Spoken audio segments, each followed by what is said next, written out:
Olá, eu me chamo Silva, e hoje quero desabafar sobre uma coisa que pouca gente fala sobre paternidade e família. Todo mundo gosta de repetir frases bonitas como: família é tudo, pai e mãe sempre querem o melhor, ou o lar é o lugar de apoio. Mas a realidade, às vezes, é bem diferente, porque existe um tipo de filho que quase ninguém comenta. Não é o filho problema, não é o rebelde, não é o que apronta, é o filho invisível, aquele que tenta fazer tudo certo. E mesmo assim parece ser sempre o menos valorizado.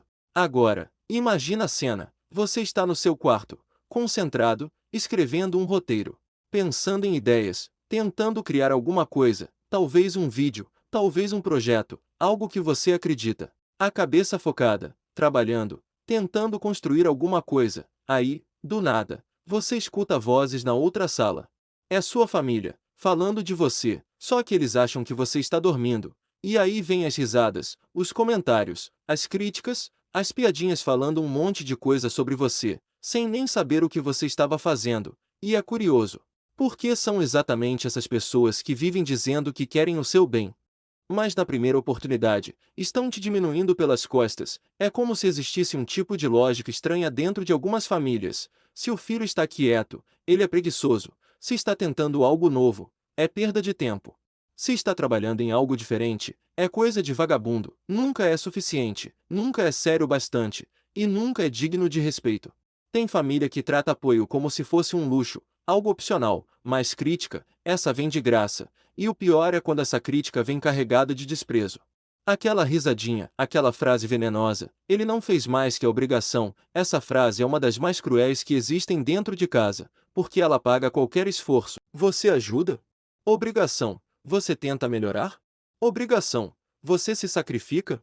Obrigação: mas reconhecimento? Esse parece que nunca é obrigação de ninguém. Existe até um pensamento que começa a crescer na cabeça de muita gente, uma sensação meio amarga: parece que o filho que tenta ser bom é o que mais se ferra. O que ajuda em casa é explorado. O que tenta ser responsável vira o alvo mais fácil de cobrança. Enquanto isso, quem não liga pra nada vive mais leve, mais solto, sem cobrança e sem peso.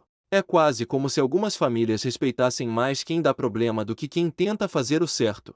Isso revela um problema sério de paternidade e maternidade. Porque criar um filho não é só dar comida e teto, isso é o mínimo, pois a paternidade de verdade envolve respeito, envolve perceber esforço, envolve não destruir a motivação de quem ainda está tentando construir algo. Mas infelizmente existe muito pai e muita mãe que acha que autoridade é sinônimo de humilhação, que educar é diminuir, que endurecer o filho significa esmagar qualquer sonho que ele tenha. E aí acontece algo silencioso. O filho para de falar, para de mostrar projetos, para de contar ideias, para de pedir opinião, porque ele já sabe qual vai ser a resposta: deboche, desdém, ou aquela frase clássica. Depois essas mesmas pessoas perguntam: por que meu filho não conversa comigo? Por que ele vive no quarto? Por que ele não confia em mim? A resposta muitas vezes é simples: porque confiança não nasce de autoridade, ela nasce de respeito. E respeito não sobrevive num ambiente onde toda tentativa é ridicularizada. Mas existe uma coisa importante de entender: ser o filho menos valorizado da família não define quem você é. Muita gente que foi desacreditada dentro de casa construiu coisas gigantes fora dela. Porque a verdade dura é essa: algumas pessoas só vão reconhecer seu valor quando o mundo reconhecer primeiro. Antes disso, você vai ouvir: isso é perda de tempo, isso não dá futuro, você devia fazer algo de verdade. Então, se um dia você estiver trabalhando em algo, criando algo, tentando mudar sua própria história, e ouvir gente rindo de você na outra sala, lembra de uma coisa: o problema não é você estar tentando, e o problema é eles nunca terem tentado nada. Pois nem todo mundo nasce numa família que apoia, nem todo mundo nasce num ambiente que acredita, mas uma coisa é certa: ser subestimado pode machucar, pode desmotivar, pode até atrasar, mas também pode virar combustível. Porque às vezes, o maior erro de quem te diminui é te dar exatamente a motivação que você precisava para provar que estavam errados. Já que em muitos desses casos, temos o filho favorito, aquele que a família jura de pé junto que não existe. Eles dizem: eu amo todos os meus filhos iguais.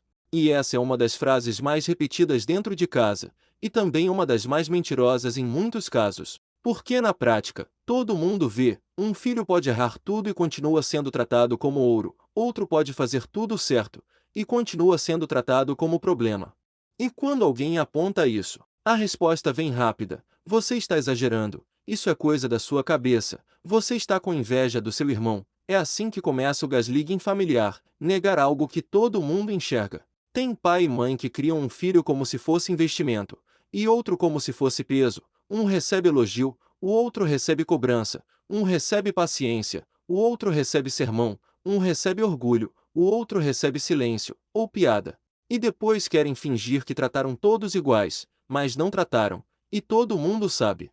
E tem um detalhe que deixa isso ainda mais revoltante: quando tentam esconder favoritismo atrás de religião, dizendo coisas como: honra teu pai e tua mãe. Essa frase aparece rápido quando o filho questiona alguma coisa. Mas, curiosamente, raramente aparece quando os pais estão sendo injustos. Religião vira ferramenta de controle, não de reflexão, porque é fácil exigir respeito quando você está no topo da hierarquia, difícil é admitir quando você está errado. Pois espiritualidade deveria ensinar humildade, mas muita gente usa a religião como escudo moral, uma forma de dizer: eu estou certo porque Deus está do meu lado. E quando alguém acredita que tem Deus como aval permanente, ele para de se questionar. Você já viu essa cena? O filho tenta explicar o que sente, fala que se sente ignorado, desvalorizado, comparado. A resposta vem assim: você tem que orar mais, isso é falta de Deus, você está sendo ingrato, e pronto. O problema deixa de ser a atitude da família, e agora o problema virou a espiritualidade do filho. E isso é uma inversão absurda, porque respeito familiar não nasce só de versículos, nasce de atitude, de exemplo e de coerência. Se um pai fala de amor, mas vive humilhando o próprio filho como se fosse um objeto, a mensagem real não é o amor, é a humilhação. O filho que cresce nesse ambiente aprende uma coisa perigosa: ele aprende que nunca vai ser suficiente. Pode estudar, pode trabalhar, pode ajudar, pode sacrificar tempo, energia, paciência, e no final a resposta vai ser sempre parecida: você não fez mais que sua obrigação. Essa frase é quase um apagador de esforço, ela transforma a dedicação em nada. E aí nasce o filho que vive tentando provar valor, tentando compensar algo que nunca foi realmente culpa dele. Ele vira o trabalhador da casa, o responsável, o que resolve problema, o que ajuda todo mundo. Mas quando ele precisa de apoio, ele simplesmente recebe silêncio ou crítica. E quando esse filho finalmente cansa, a família se surpreende, dizendo: ele mudou, ele ficou frio, ele não é mais o mesmo. Claro que não. Ninguém continua o mesmo depois de anos sendo tratado como segunda opção dentro da própria casa. Pois a verdade que muita gente não quer ouvir é simples: algumas famílias não querem filhos, querem personagens. O filho orgulho, o filho problema, o filho trabalhador, o filho invisível, cada um encaixado num papel. E quando alguém tenta sair desse papel, vira o rebelde da história. Mas aqui vai uma verdade difícil: nem todo pai está pronto para ser pai, nem toda mãe está pronta para ser mãe. Ter filhos é biológico, criar filhos com justiça, isso é caráter. E se você já se sentiu o filho menos valorizado, o ignorado, o que sempre tenta mais e recebe menos, entenda uma coisa: isso não define o seu valor, dó revela as limitações de quem deveria ter te enxergado melhor, porque às vezes, o maior erro de alguns pais não é errar, é nunca admitir que erraram. E aí chegamos na questão principal: ó, que isso tem a ver comigo para estar fazendo um vídeo assim?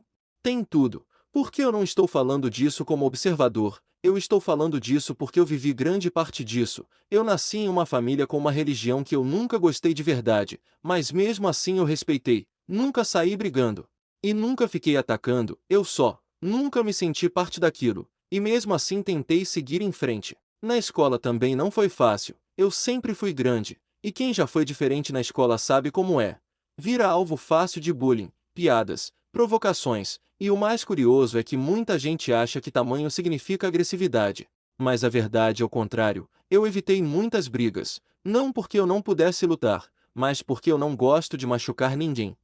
E por isso, passei muito tempo da minha vida tentando encontrar meu lugar, tentando ser alguém, tentando provar que eu não era inútil, tentando não me sentir perdido no mundo. Eu tentei ser um bom filho, me esforcei na escola, tentei trabalhar.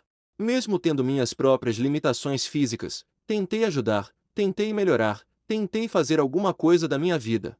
E o que eu ganhei muitas vezes em troca? Desprezo, risadas, comentários pelas costas, gente falando mal de mim como se eu fosse um peso.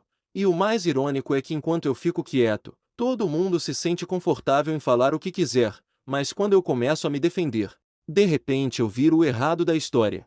Então deixa eu falar uma coisa bem clara aqui, esse vídeo não é sobre ódio, não é sobre vingança, é sobre consciência. Porque muita gente vive exatamente isso, e acha que está sozinho. Então aqui vai meu conselho. Se você é pai ou mãe, seja mais do que autoridade, seja amigo do seu filho, valorize ele, escute ele, reconheça o esforço dele. Porque você não faz ideia do estrago que o desprezo dentro de casa pode causar na cabeça de alguém. Já que às vezes uma palavra de apoio muda uma vida inteira, e às vezes uma palavra de desprezo também. E se você é filho, aprenda uma coisa importante: você não é objeto, você não é propriedade, e você não é escravo de ninguém. Sim, você deve respeito aos seus pais, isso é verdade, mas respeito não é mão única, eles também te devem respeito, eles também te devem cuidado, eles também te devem humanidade. Porque no final das contas, ninguém pede para nascer, mas todo filho merece uma coisa básica: ser visto, ser ouvido, e ser tratado como alguém que tem valor.